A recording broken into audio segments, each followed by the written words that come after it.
ಬೇಕೆ ನೀನೆತ್ತ ಕಾಯ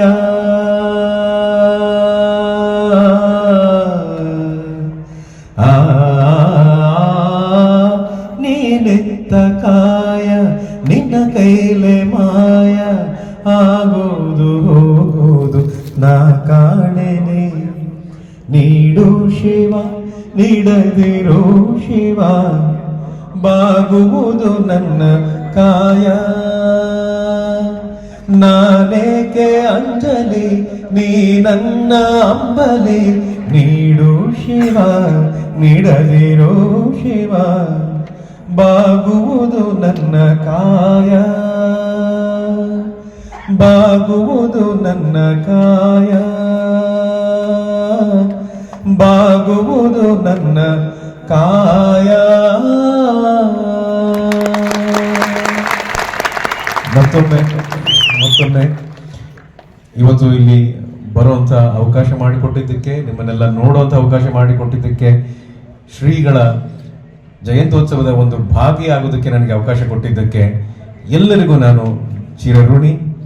ನಿಮ್ಮೆಲ್ಲರ ಪ್ರೀತಿಯನ್ನ, ವಿಶ್ವಾಸವನ್ನ, ಆಶೀರ್ವಾದವನ್ನ ನನ್ನ ಮೇಲೆ, ನನ್ನ ಕುಟುಂಬದ ಮೇಲೆ, ನಾನು ಮಾಡುವಂಥ ಕೆಲಸದ ಮೇಲೆ ಸದಾಕಾಲ ಇರಲಿ ಅಂತ ಕೇಳ್ಕೊಂಡು ನನ್ನ ಮಾತನ್ನ, ಹಾಡನ್ನ ಮುಗಿಸ್ತೀನಿ. ಜೈ ಹಿಂದ್, ಜೈ. ಮಾಲಿಕ ಗೊತ್ತದವರು ಕೂಡ ಮಂತ್ರಿಯಾಗಿ 5-6 ಸಲ ಶಾಸಕರಾಗಿ ಈ ಸಮಾಜದ ಪ್ರತಿನಿಧಿಯಾಗಿದ್ದರು. ನೀವು ಕೂಡ ಜಿಲ್ಲಾ ಪಂಚಾಯತ್ ಅಧ್ಯಕ್ಷರಾಗಿ ಉತ್ತಮವಾದ ಕೆಲಸಗಳನ್ನು ಮಾಡಿದ್ದೀರಿ. ಸಮಾಜ ಬಂದಾಗ, ಸಮಾಜ ವಿಷಯ ಬಂದಾಗ ನೀವೆಲ್ಲ ಒಕ್ಕಟ್ಟಾಗಿದ್ದರ ಸರ್ಕಾರದ ಸೌಲಭ್ಯಗಳು ನಿಮ್ಮ ಮನೆಯ ಬಾಗಿಲಿಗೆ, ನಿಮ್ಮ ಪಾದಕ್ಕೆ ಬೀಳ್ತವೆ.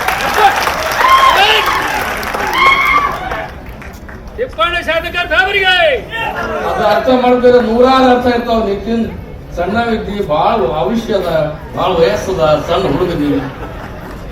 ಆಮೇಲೆ ನಮ್ಮ ಬಡದಾಳ ಅಶೋಕ ಅಣ್ಣವರು, ಅವ ದೇವರಂತ ಮನುಷ್ಯ, ಏನು ಸಂಬಂಧಿ ಆಗಲ್ಲ, ಯಾರಿಗೂ ಕೆಟ್ಟ ಮಾತೇ ಬರ್ತೀನಿ. ನೀವು ಕೂಡ ಬಂದಿದ್ರೆ ಬಹಳ ಸಂತೋಷ ಆಗಿದೆ. ನಾನು ಕಲ್ತೀವಲ್ಲ, ನೀವು ಕಣಚೂರು ಅಣ್ಣವ್ರು ಬಂದಿದ್ದಾರೆ. ನನ್ನ ಆತ್ಮೀಯ ದೋಸ್ತ ನಮ್ಮ ಗಾರಂಪಳ್ಳಿ ಅಣ್ಣವ್ರು, ಅವ್ರ ಮಗನೇ ಈಗ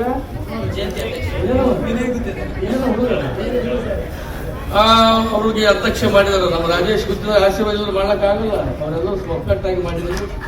ತುಂಬ ಅಭಿನಂದನೆಗಳು. ಆಮೇಲೆ ನಮ್ಮ ರಾಜೇಶ್ ಗುತ್ತಿದವ್ರ ಮಾತುಗಳು ಇವತ್ತು ಭಾರಿ ಕ್ರಾಂತಿಕಾರಿ ಮಾತುಗಳು. ನಾವು ಫಸ್ಟ್ ಟೈಮ್ ಅವ್ರ ಭಾಷಣ ಕೇಳಿದ್ದು. ರಾಜೇಶ್ ಗುತ್ತಿದವರವರೇ, ನಿಮ್ಮ ಭವಿಷ್ಯ ದೊಡ್ಡದಿದೆ. ಎಲ್ಲ ಸಮಾಜಕ್ಕೆ, ಸಮಾಜ ವಿಷಯ ಬಂದಾಗ ತಿಳ್ಕೊಂಡು ಹೋಗ್ರಿ. ನಾವೆಲ್ಲ ಹಿರಿಯರಿದ್ದೀವಿ, ನಮ್ಮ ಮಾರ್ಗದರ್ಶನ ಇರಲಿ. ನಿಮ್ಮ ತಂದೆಯವರು ಬೇರೆ ಅಲ್ಲ, ನಾವು ಬೇರೆ ಅಲ್ಲ, ಅಲ್ಲಪ್ಪರು ಬೇರೆ. ಎಲ್ಲರ ಆಶೀರ್ವಾದದ ಮೇಲೆ ಇರ್ತದೆ ಎಂಬ ಮಾತನ್ನು ಕೂಡ ಈ ಸಂದರ್ಭದಲ್ಲಿ ಹೇಳಿ, ಮುಂದಿನ ರಾಜಕೀಯ ಭವಿಷ್ಯದಲ್ಲಿ ಎಲ್ಲರ ಸಹಕಾರ ಎಂಬ ಮಾತನ್ನು ಹೇಳಿ, ನಮ್ಮ ಮಾಲಕರು ನಾಗರಾಜ್ ಗುತ್ತಿದವರು ಕೂಡ ಅವರು ಪ್ರಯತ್ನವಾಗಿದ್ದಾರೆ. ಅವರವರ ಮಾರ್ಗದಲ್ಲಿ ಅವರಿದ್ದಾರೆ. ಮುಂದಿನ ದಿನಗಳಲ್ಲಿ ಕೂಡ ಒಳ್ಳೆಯದಾಗಲಿ ಎಂಬ ಮಾತನ್ನು ಕೂಡ ಹೇಳಿ, ಬ್ರಹ್ಮಶ್ರೀ ನಾರಾಯಣ ಗುರು ಜೀವನ ಮತ್ತು ಹೋರಾಟ, ಜಾತಿ ದ್ವೇಷದ ಗೋಡೆಯನ್ನು ಒಡೆದು ಎಲ್ಲರಲ್ಲಿ ಭಾತೃತ್ವ ಮತ್ತು ಸಮಾನತೆಯ ಪರಿಕಲ್ಪನೆಯನ್ನು ಬಿತ್ತಿದ ಬ್ರಹ್ಮಶ್ರೀ ನಾರಾಯಣ ಗುರುಗಳ ಜೀವನ ಮತ್ತು ಹೋರಾಟ ಆದರ್ಶಪೂರ್ಣವಾದುದು. ಎಲ್ಲರಲ್ಲೂ ಮಾನವೀಯತೆಯ ಸದಾವಿಶ್ವ ಬೆಳೆಸುವಲ್ಲಿ ಗುರುವಿನ ಪಾತ್ರ ಮಹತ್ವದ್ದು.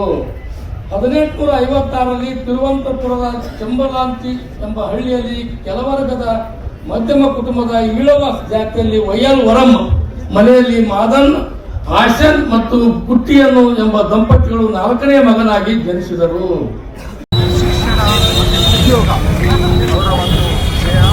ಎಲ್ಲರೂ ಒಂದಾಗಿರಬೇಕು. ಜಾತಿ ಭೇದ ಭಾವ ಇಲ್ಲ. ಹಿಂದುಳಿದ ವರ್ಗದ, ಅಲ್ಪಸಂಖ್ಯಾತರ ವರ್ಗದ, ಸಾರ್ವಜನಿಕರ ಮತ್ತು ಎಲ್ಲರಿಗೆ ಏಳಿಗೆಗಾಗಿ ಬಹಳಷ್ಟು ಶ್ರಮವನ್ನು ಪಟ್ಟಿದ್ದಾರೆ. ಮತ್ತು ಅವರ ಒಂದು ನೇತೃತ್ವ ಸಮಾರಂಭದಲ್ಲಿ ಬಂದಿದ್ದಾರೆ.